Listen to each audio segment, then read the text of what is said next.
With your help, we can continue to fight for freedom, reach new audiences, and bring important information to the public free of charge. This is not possible without your generosity. Join our quest for the truth and our freedom and donate today, telling it as it is.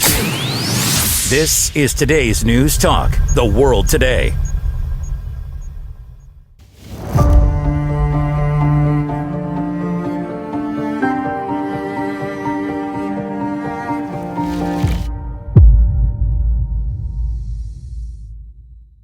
And welcome to the Protagonists, just following the big issue. This is The World Today. Nice to have your company too.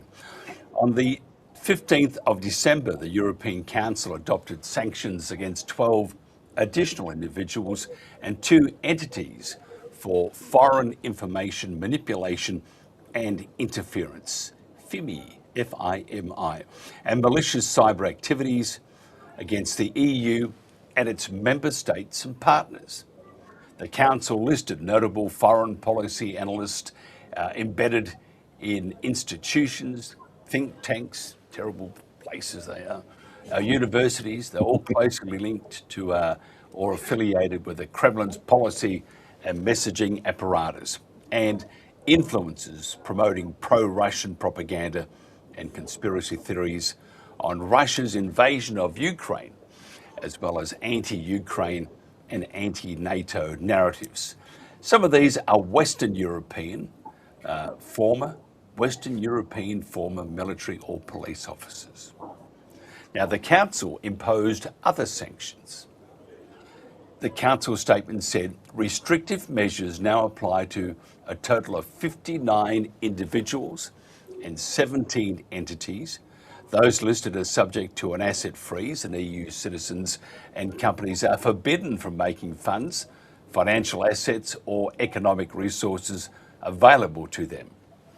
Natural persons also face a travel ban that prohibits them from entering or transitioning through EU territories. Our panel is here to discuss these sanctions, their meaning and validity, and their application to 2 well-known and distinguished people, Col Jacques Baud, retired Swiss colonel and intelligence officer, and Xavier Moreau, journalist, ex-military officer of the French army.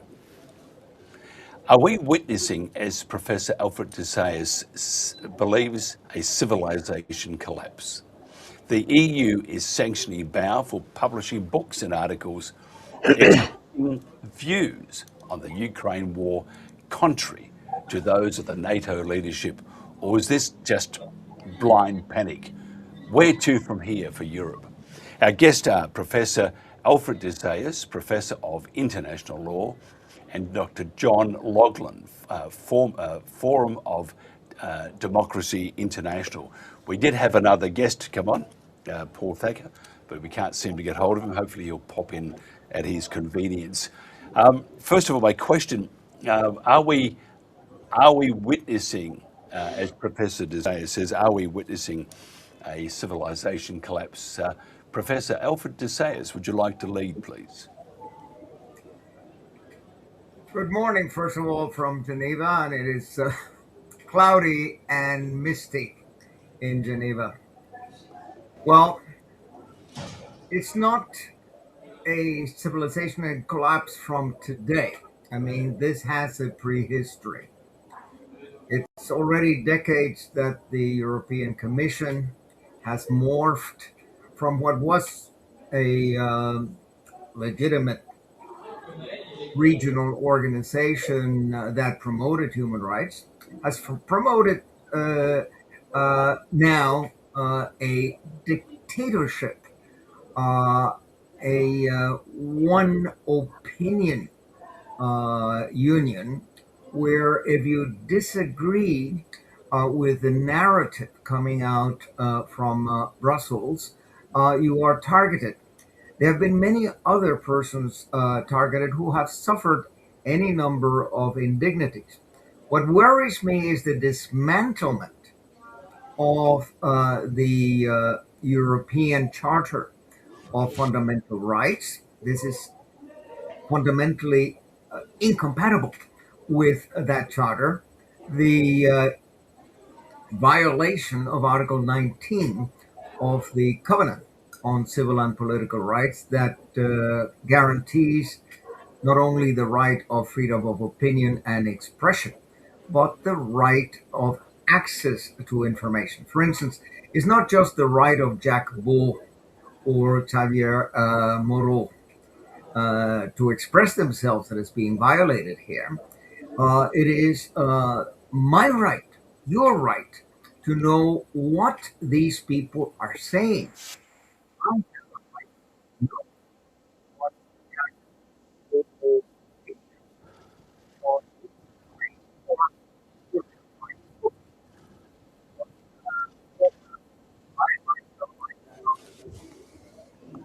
in Switzerland when I read this book,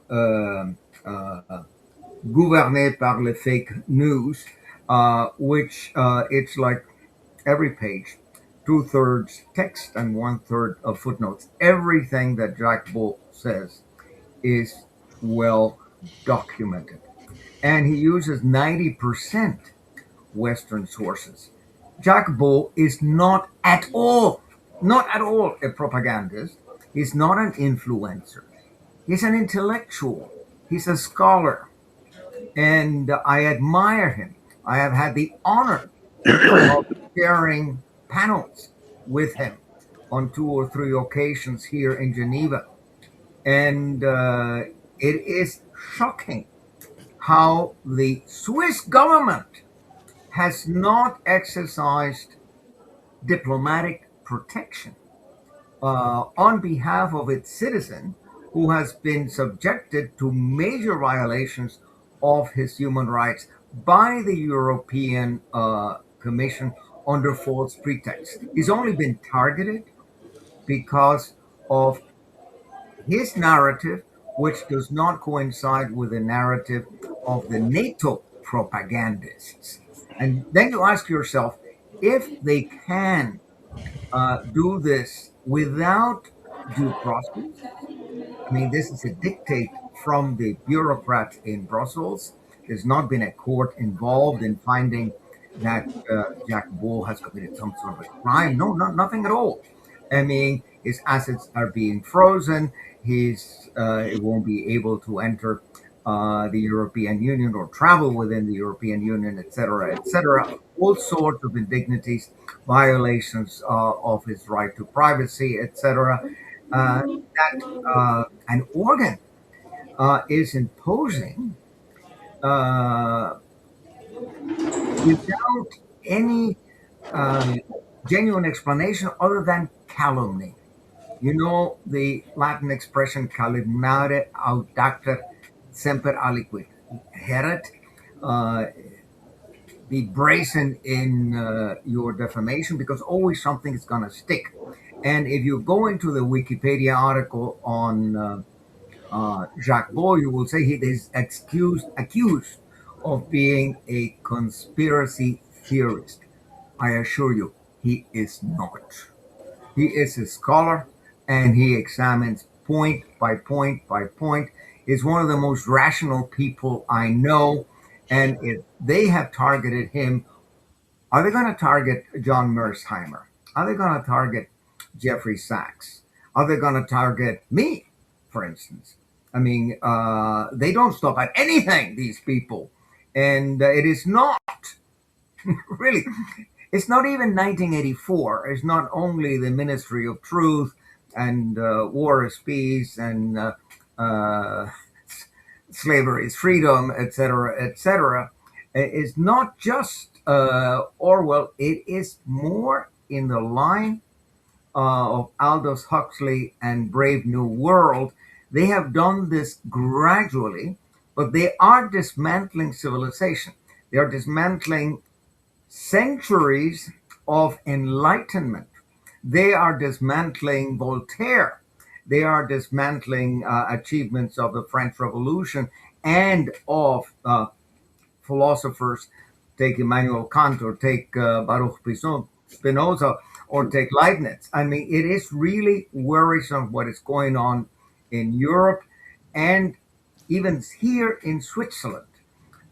the Swiss Federal Office of Foreign Affairs is not doing anything at all to protect this man, as little as Australia did back in 2010 and 2012, when an Australian citizen was targeted by the United States, and talking, of course, of Julian Assange. And Australia did nothing until Albanese, who actually went out of his way to save this man from the torture he was subjected to. And in this context, let me mention the book. Maybe he will be targeted too, huh? Professor Niels Melzer. Professor Niels Melzer, the UN rapporteur on torture, who wrote this book, The Case of Julian Assange. And he visited Julian Assange in Belmarsh prison in London. And I visited Assange myself, but I visited him at the Ecuadorian embassy in London, as the case may be. Here you have a clear case of inaction by Australia to protect Assange, clear inaction by Switzerland to protect Jacques Baud. So here again, what are we witnessing? A collapse of a system of protection that was set up in order to objectively protect the rights of citizens when these rights are being violated by a foreign country. Go into the 8th edition of Satov's diplomatic practice, and you will see how this diplomatic practice actually was well anchored. And think of what this means, this inaction. Can I ask John, what's your thoughts on this, and to add to Alfred? Well, I should declare an interest. I'm a friend of Xavier Moreau, and I've known him very well for, I believe, about 15 years. Jacques Baud, I don't know personally, but like Alfred de Zayas, I've followed his activities with enormous interest and admiration as they've developed over the years. Xavier Moreau, similarly, has built up an immense following. I live in France. I'm speaking to you from France, and Xavier is French. He has hundreds of thousands of followers as a result of having built up, as I say, over, I believe, about 10 years now, a weekly video broadcast analysing international affairs, and of course with, in recent years, a very big emphasis on the Ukraine war. And people admire him just as they admire Jacques Baud. They admire him. They have very different styles. Jacques Baud, as Alfred de Zayas has said, is very sober, very academic. Xavier has a more lively form of presenting his argument. But there's no doubt that both of them provide information which other sources don't give. Xavier, for example, is particularly good in his weekly video broadcasts on the movement of troops from one village to another on the immensely long Ukrainian front. So the fact that the idea that these people should be silenced is, as Alfred de Zayas has said, absolutely shocking. And it's shocking. I tweeted, by the way, on the day it happened, I tweeted a one-word tweet, totalitarianism, because this literally is how totalitarianism is. We have, of course, the free speech issues, which are obvious, I think, to everyone. But what is even worse, and again, the previous speaker has made this point very clearly, what's even worse from a constitutional point of view is that this is a political decision.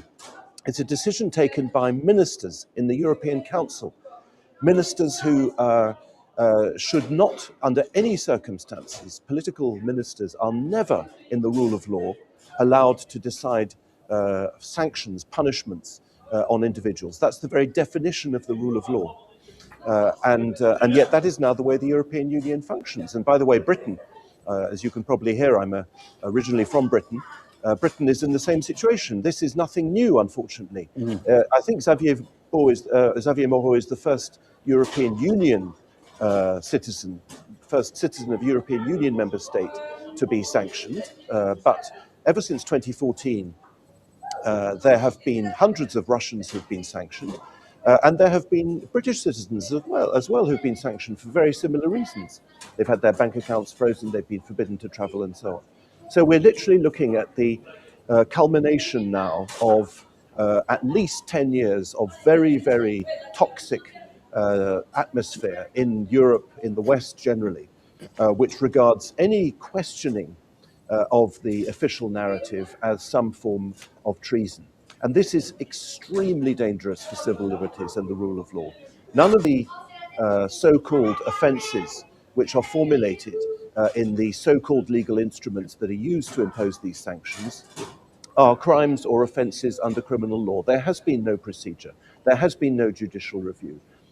This is, I repeat, a political decision. It wasn't taken by the European Commission, which is an administration. It was taken by the European Council, the ministers. And when you have a situation in which ministers, politicians, can decide to seize people's property, then, as I say, and as Alfred Desires has said, we are looking at a violation of something which has been understood in the English-speaking world since the 13th century and Magna Carta.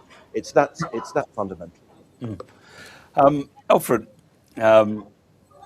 interesting with Jacques also, his reference material is not from anything from Russia. It's more, I think, more Ukraine, Western civilization, but not from Russia.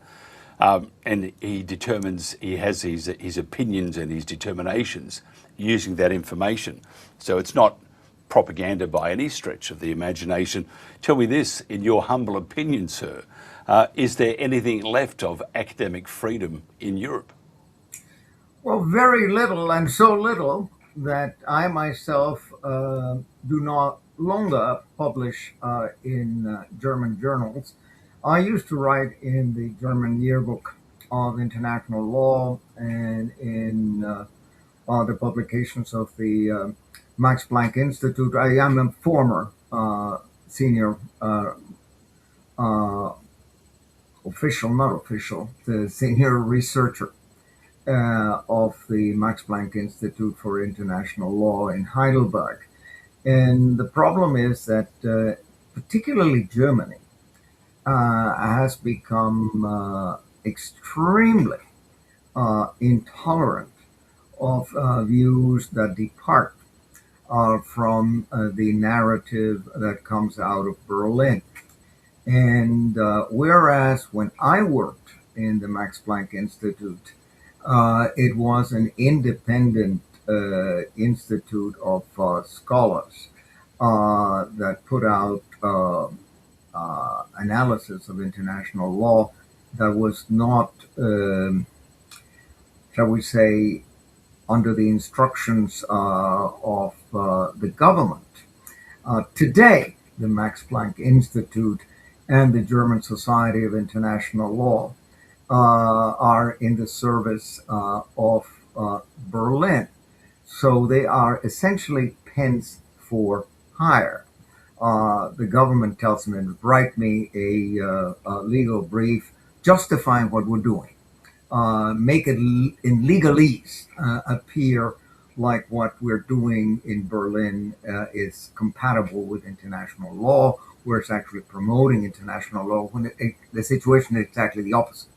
And I have not accepted a single invitation to lecture at German universities. I used to be an expert. Twice in the 1990s, I was invited by the CDU, Friedrich Merz party, by the Christian Democratic Union, as an expert, legal expert before the Bundestag Rechtsausschuss, the legal committee of the Bundestag back in 2019. That was the last time I spoke in Germany. I was twice an expert on human rights in the German parliament. But future invitations, subsequent invitations, I rejected because the legislation in Germany is so totalitarian that any criticism of the government of Netanyahu, of the government of Israel, is amalgamated with anti-Semitism, which is a criminal offense in Germany. And any defense or any explanation of what the Ukraine war is all about is amalgamated into apology of war crimes and crimes against humanity.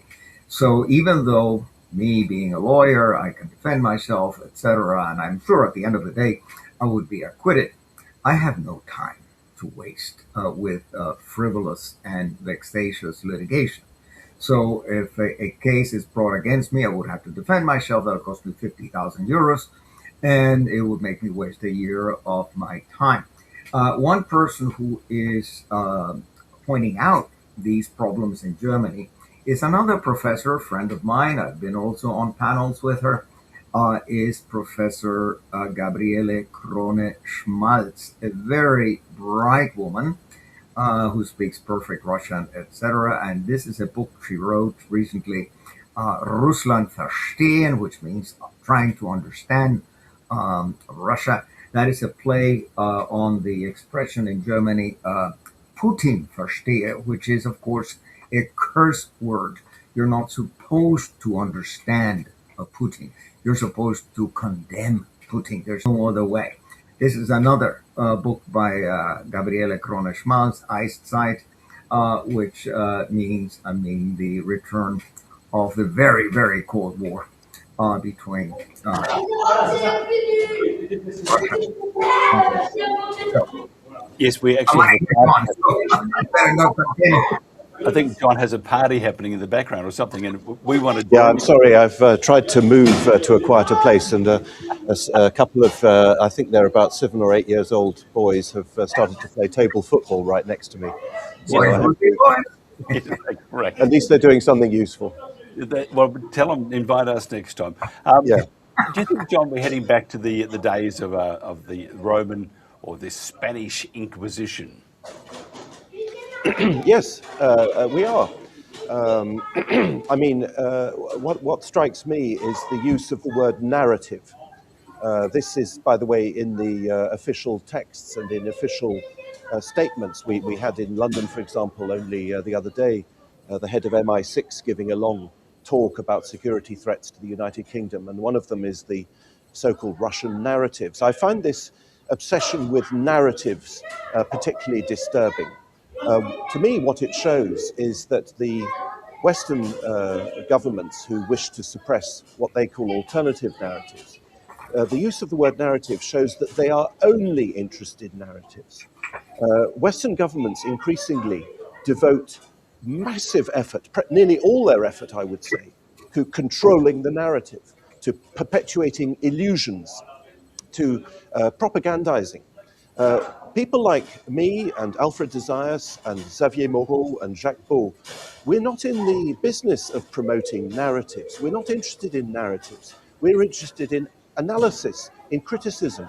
We're interested in, as Alfred de Zayas has just said, understanding, verstehen. We want to, we may of course have our own view, for example, about NATO policy and about the causes of the war, but we're not promoting a narrative. And what's so frustrating, I think, in this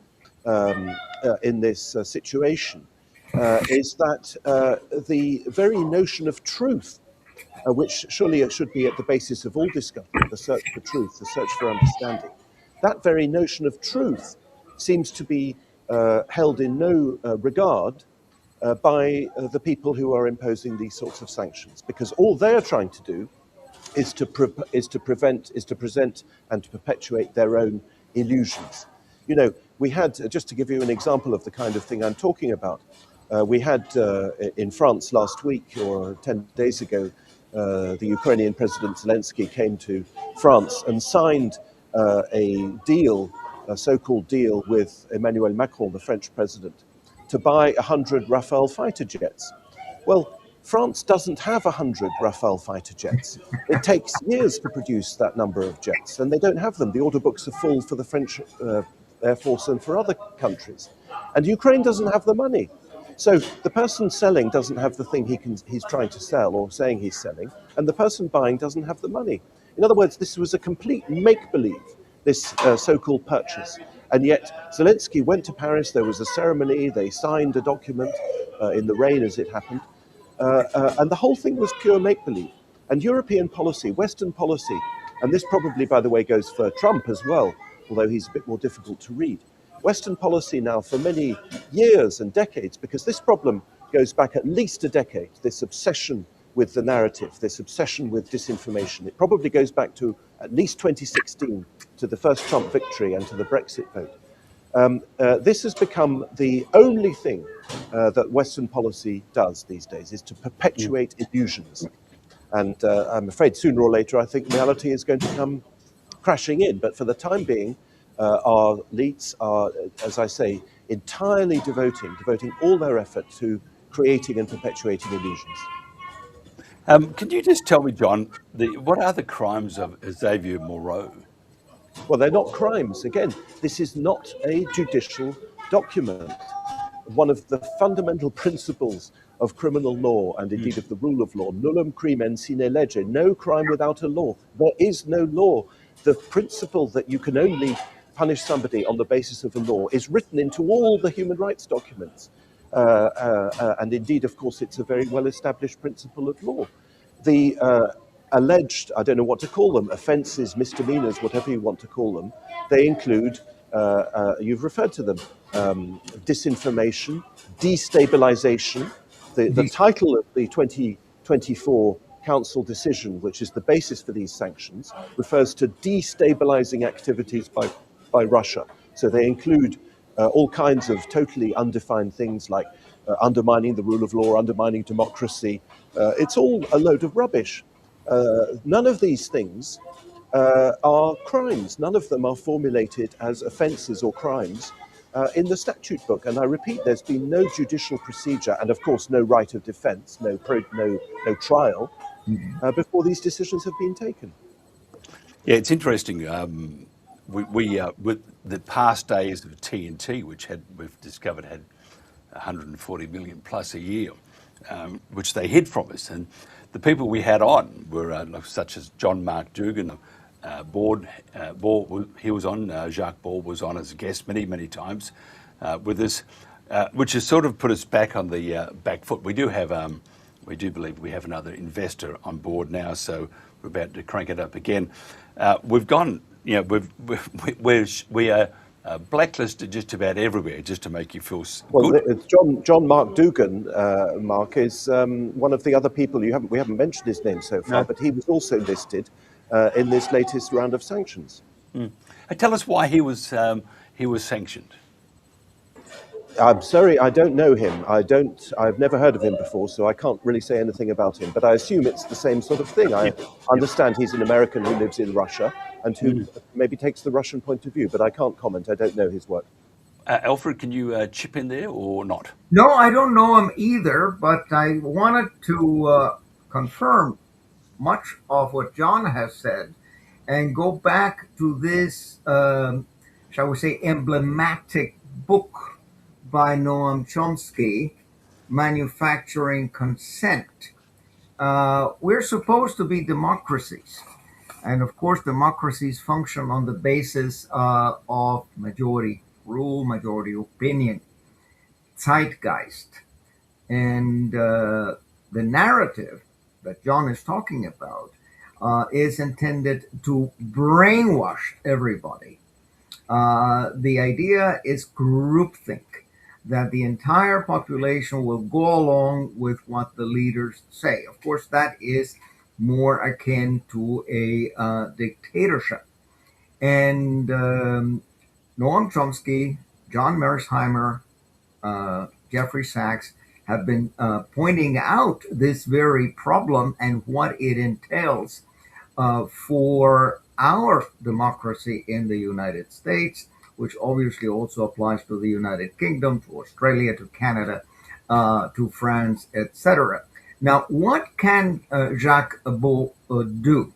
I have written a longish article that is about to come out now, indicating the mechanisms that can be used. I myself, as former United Nations independent expert and rapporteur, I have contacted my successor as the IE on international order, Professor Georgios Katrogalos, and he's acting. And I contacted Irene Khan, the rapporteur on freedom of expression. I contacted Volker Turk, the High Commissioner for Human Rights, and said, this is big. It is very big when the European Union dares to sanction um, the exercise of freedom of expression. This is a fundamental right in the International Covenant on Civil and Political Rights and in the Charter of Fundamental Rights in Europe. We in the Human Rights Committee, I also recommended Jacques Baud to submit the case to the Human Rights Committee. As you know, I used to be the secretary of the Human Rights Committee and the registrar, because all petitions to the Human Rights Committee, to the Committee Against Torture, to the Committee on Elimination of Racial Discrimination went through my desk. And I wrote this book together with my then colleague in chief, Jacob Moller, an Icelandic judge, entitled United Nations Human Rights Committee Case Law. Here, there's a key case for Jacques Baud, the case of Sayadi et al. Against Belgium. And the Human Rights Committee found that Belgium had violated several of the rights of the victims, including the rights of freedom of movement, Article 12, the right of freedom of expression, and the right of privacy, etc., etc. The victims had been subjected to sanctions by Belgium. And Belgium tried to weasel out of responsibility. And in the individual opinions, it's very interesting to note that the then member of the Human Rights Committee, today president of the International Court of Justice, the Japanese Judge Iwasawa, he wrote, also together with Sir Nigel Rodley, the late Sir Nigel Rodley, a very close friend of mine, that even sanctions of the Security Council are not necessarily binding, because the Security Council must act within its terms of reference. Its terms of reference are laid out in Article 24 of the UN Charter, which means the Security Council must act in furtherance of the purposes and principles of the United Nations laid out in Articles 1 and 2. Among them are, of course, human rights and self-determination, etc., etc. So in the moment that the Security Council adopts sanctions that violate fundamental human rights, that resolution or that imposition of sanctions is ultra vires. It is actually null and void.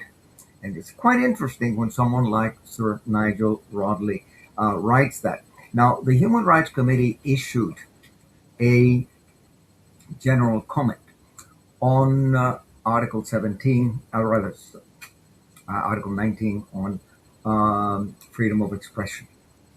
And I wrote a long piece for the Netherlands International Law Review commenting on this general comment of the Human Rights Committee. And let me quote from paragraph 49 of the general comment. Laws that penalize the expression of opinions about historical facts are incompatible with the obligations that the Covenant imposes on states bodies in relation to the respect for freedom of opinion and expression. The Covenant does not permit general prohibition of expressions of an erroneous opinion or an incorrect interpretation of past events. Restrictions on the right of freedom of opinion should never be imposed, and with regard to freedom of expression, they should not go beyond what is permitted in paragraph 3. And the excuse or pretext of national security is just simply not good enough. So, what is the Human Rights Committee telling you? There is a right to be wrong. There's a right to be stupid. There's a right to have the wrong opinion and to disseminate it. And if you are a fool, like our President Donald Trump, if you are a Caligula, he also has a right to say nonsense. But I have the right to say that what Donald Trump is saying about Venezuela, for instance, is a lot of hogwash.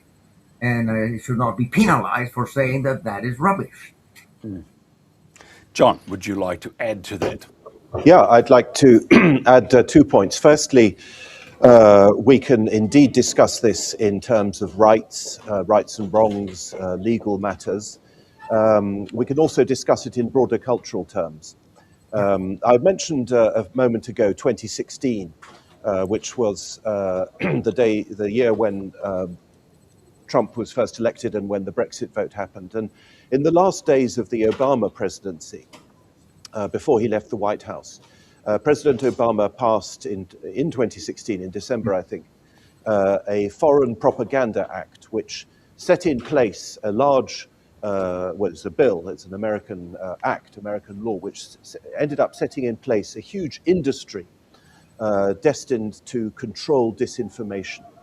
And this industry is completely out of control. It's out of control both legally and also culturally.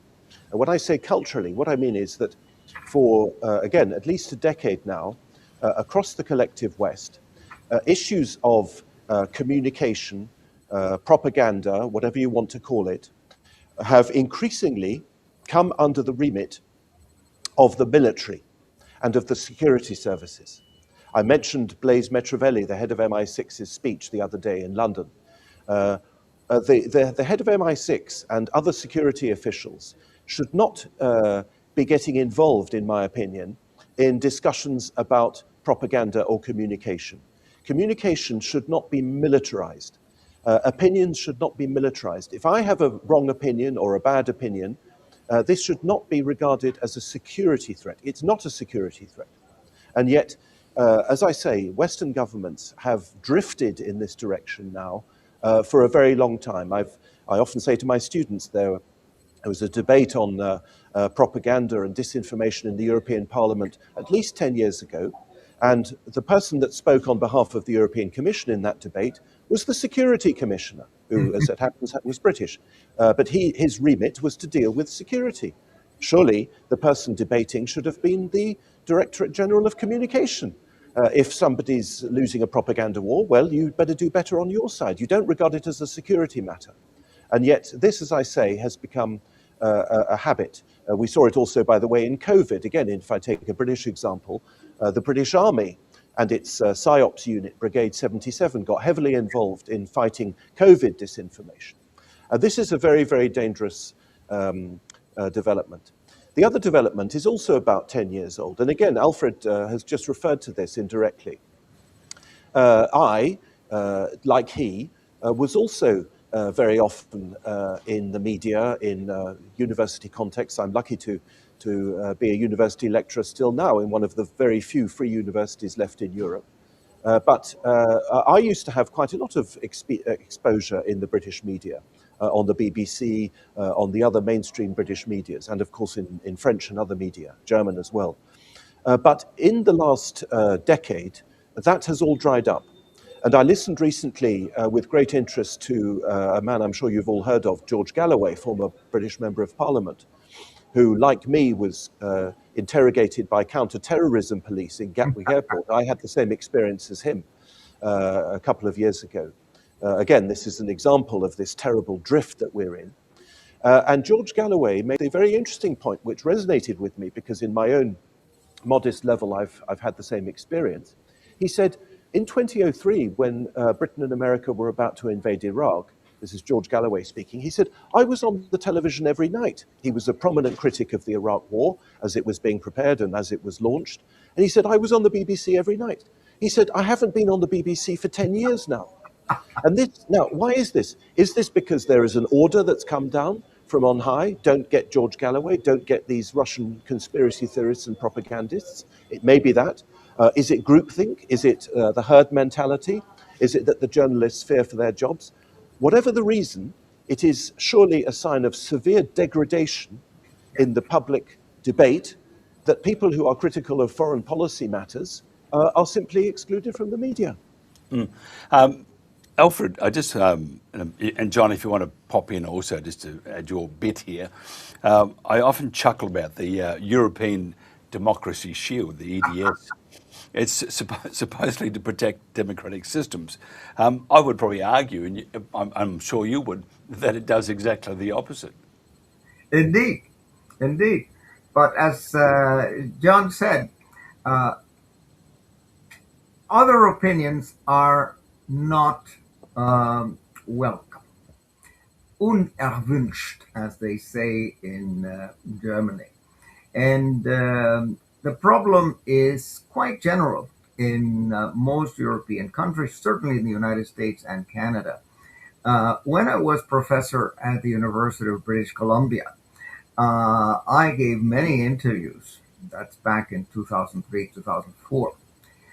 When I was at the Max Planck Institute, when I was at the Institut für Völkerrecht in Göttingen, I was on ARD and CDF. I did two television specials at the time.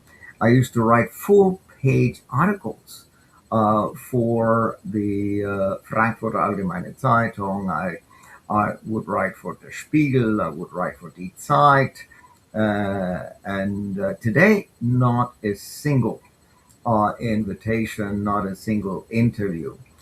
When I was a UN rapporteur, 2012 to 2018, I was not interviewed once by CNN. I was interviewed once by the BBC, but certainly not by Sky News or any of the mainstream outlets. And as John's experience was, me too. I do not get a platform. My press releases as UN rapporteur, and I wrote over 100 of them. I would send them to the New York Times, to the Washington Post, to the Wall Street Journal. They were never picked up, never. And when I used to write op-eds, I managed to place one in the Independent. I managed to place one in the Guardian, but never in the New York Times. And so that tells you something. They do not want to hear my point of view or the point of view of the likes of Jeff Sachs. I mean, Jeff Sachs, I've corresponded with him, and I know him personally. I corresponded with him for years, and he tells me also the invitations by CNN and the mainstream media have completely dried up. They do not want to give John Mersheimer or Jeffrey Sachs a platform. That is a civilizational breakdown.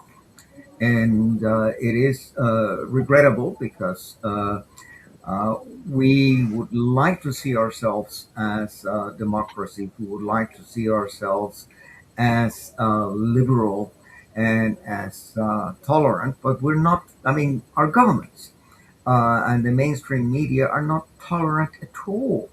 They want to force down our throats a particular worldview that has brought us to genocide in Gaza, that has brought us to a totally needless war in the Ukraine, and that is actually dismantling the United Nations as the collective security organization for humanity. We have to rediscover the spirituality of the Universal Declaration of Human Rights.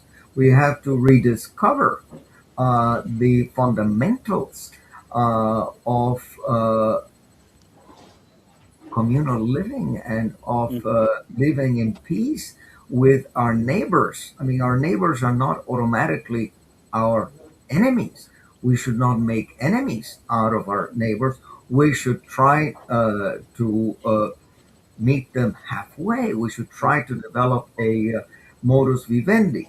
But my greatest worry, there again, the civilizational collapse. I explain it in this book of mine, The Human Rights Industry.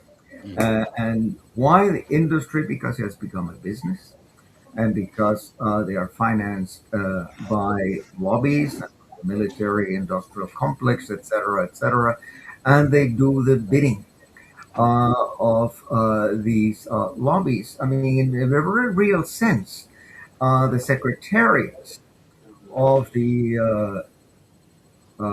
Human Rights Council, of the Human Rights Committee today, of the European Court of Human Rights, so the Inter-American Commission on Human Rights, are essentially in the service of Washington and Brussels. They're not in the service of humanity, not in the service of those values that underpinned the European Convention on Human Rights, that underpinned the International Covenant on Civil and Political Rights. And unless we correct that situation, unless the institutions created to defend our rights function correctly, we are on a spiral downward. And as I said, not only downward because we might end up in the Third World War, we might just stumble into the Third World War because of these intransigence of NATO and of the United States and the Europeans, but also as to our own identities. Our own identities as, if you want, in the Judeo-Christian tradition, our own understanding of the big issue as the program that preceded this one. I was listening also to the Christian organizations and their concern about the dismantlement of certain fundamental principles like marriage.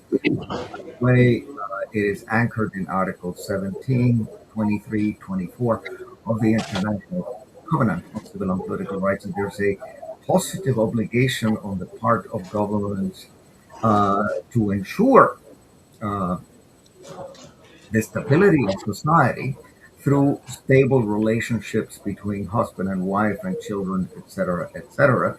And what is happening is that we're being degraded to numbers. I mean, we're not the kind of, shall we say, independent agents that we were in the past. We're just supposed to do what we're told. And of course, the narrative, also the propaganda, the public relations will tell us that yes, we are a democracy and yes, we respect human rights and dignity. That unfortunately is no longer the case, and we should just face the music. We should realize that that is the situation and try to fix it. I just want to mention this to both of you, and if I can get a fairly brief reply, John.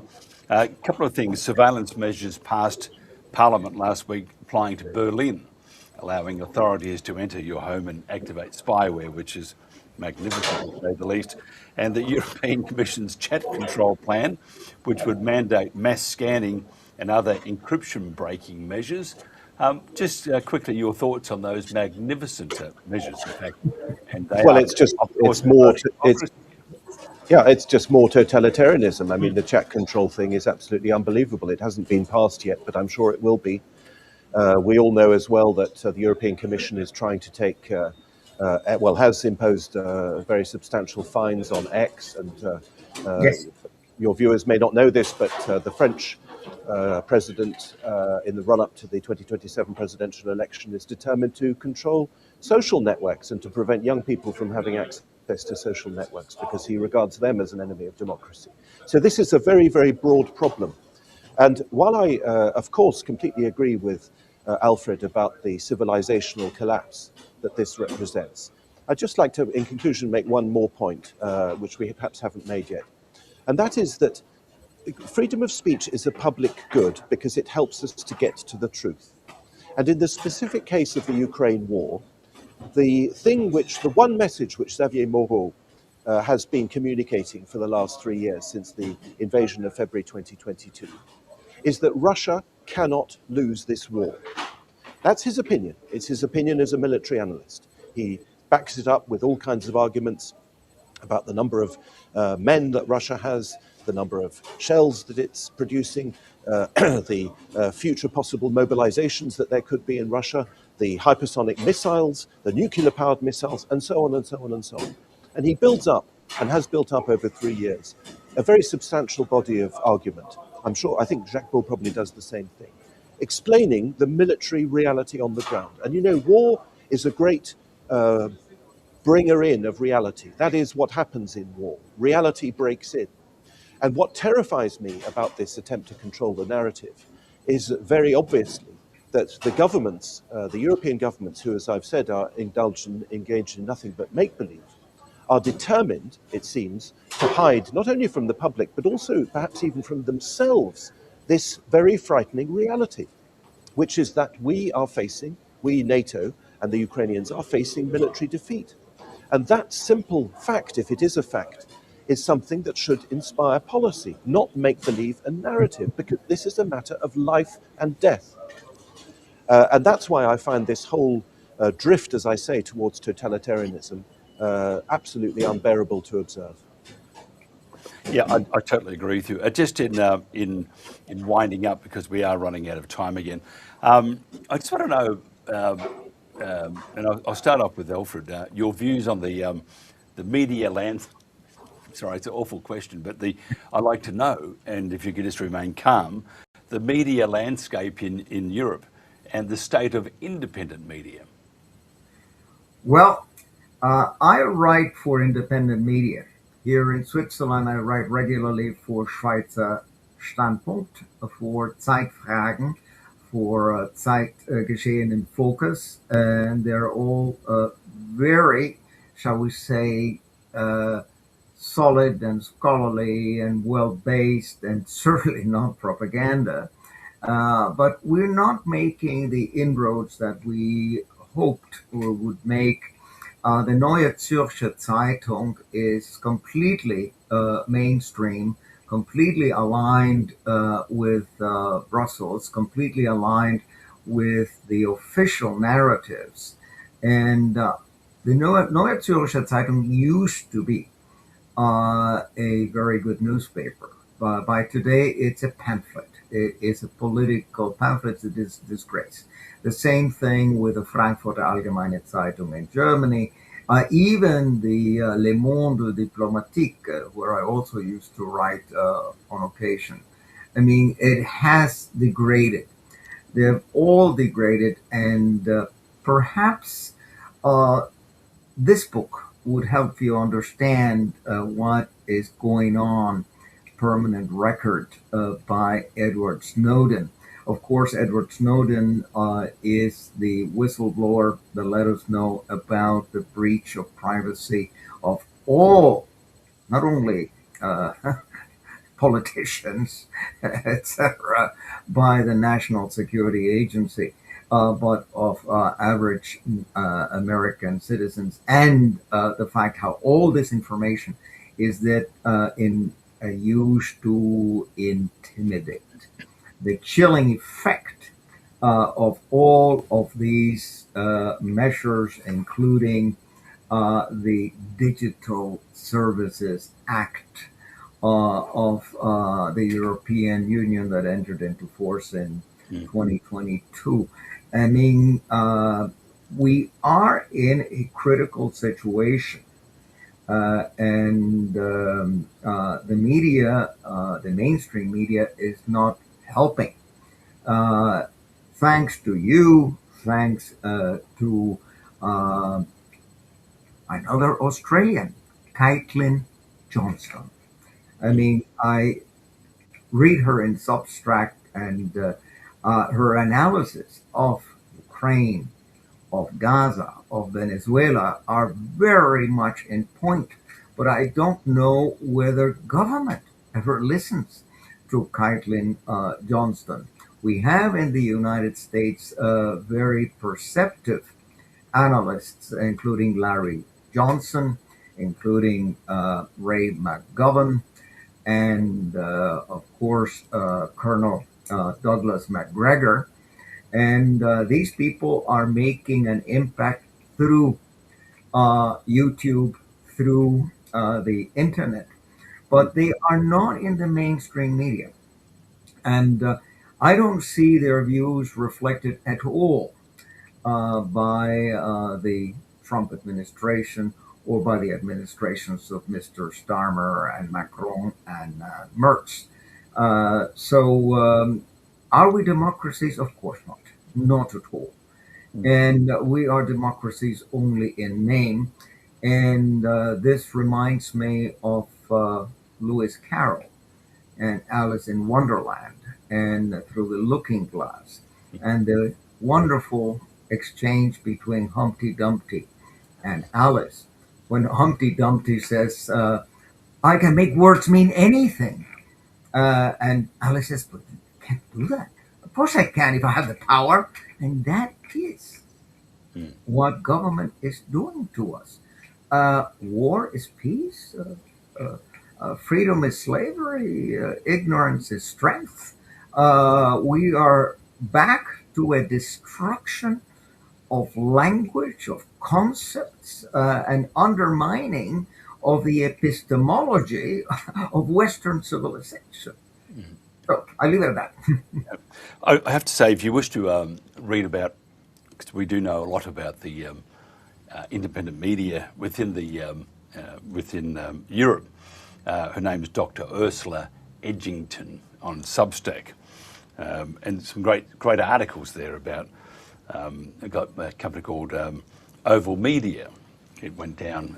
It went through some terrible times. It's just one example, but you need to, if you get a chance, read that. I think you'd find that interesting. But just one more thing, John. Your views on the media landscape in Europe and how healthy do you think independent media really is, and how are they controlled? Do you think they're controlled? A great number. Well, I can tell you they are, and you need to keep reading Ursula's articles, because there's a lot of control now on independent media, and that is most likely, in my mind, part of the reason why it's not making the progress it should, because the people that control a lot of the independent media really don't want them to have impact at all.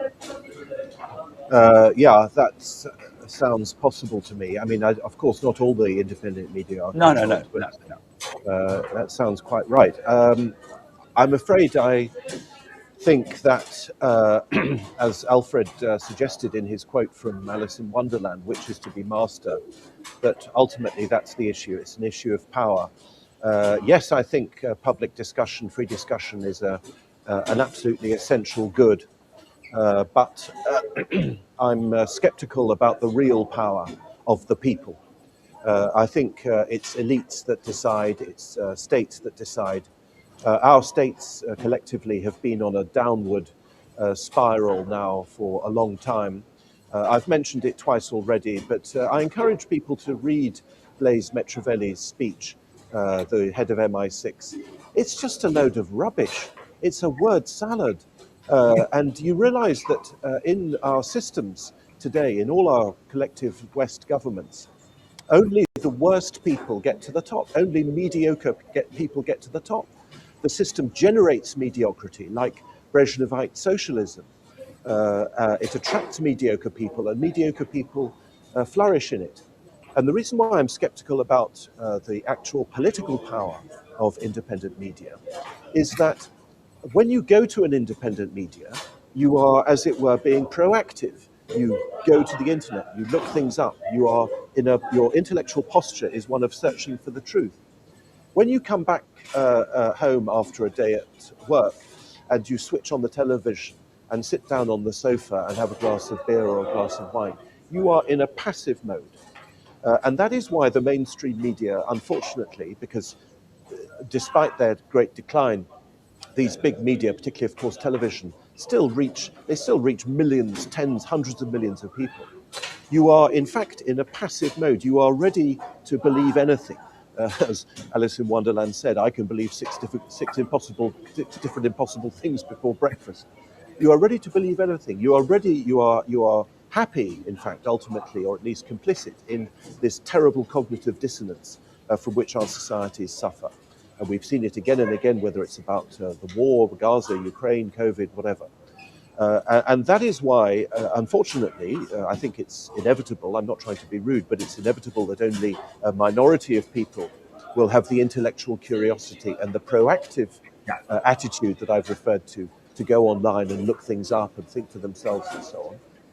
Whereas, unfortunately, the majority will be in this passive, receptive mode, which, as everybody knows in George Orwell's 1984, was one of the principal measures of social control. Yep, totally agree. Got to go. It's way past bedtime for everybody here. Not really. I think they've got a glass of whiskey waiting for them. That's probably the real truth, which is a great idea. Alfred, if somebody wants to find out more about you, just quickly, how can they do that? Well, I have my blog, the Human Rights Corner, www.Alfred WordPress. I also have. You've missed that part, I think. Now, would you like to try again? Because what's happened is you froze with that really important bit. So how do they find you besides your blog? No, we have no microphone at all. He's turned off, which is going well. And in fact, we have no microphones with anybody. I have no idea what's happening here. There we are. We're back on again. I have a microphone, but I also have a table footballer game. Have you really? Oh, look, Alfred, can you, I'm just seeing if I get your microphone back up. I just want to know, you stopped, after your blog, you went quiet. Your microphone stopped. So can you tell us where else they can find you besides your blog? No, he's gone right off. That's not a good sign. John, do you have any Yes, it's very kind of you to ask. I have two hats. I'm a university lecturer, but I'm also, as you said in your introduction, the director of Forum for Democracy International. Forum for Democracy is a Dutch political party, and our webpage is fvdinternational.com. We have an X-feed, fvd_intl, and I have my own X-feed, John_Lockland, on Twitter, on X. So those are the places where you can follow me. Thank Say, you, John, I'd like to have your email so that we can correspond. And With pleasure. my email is very simple: Zayas@bluewin, BLUEWI. We're still on air. We're still on the air, Alfred. We're still on the air at the moment. That's excellent that we share this communique with the rest of the world. Thank you very much, Professor Alfred Zayas, Professor of International Law, and Dr. John Loughlin, Forum of Democracy International. This has been the Protagonists, and this is The World Today.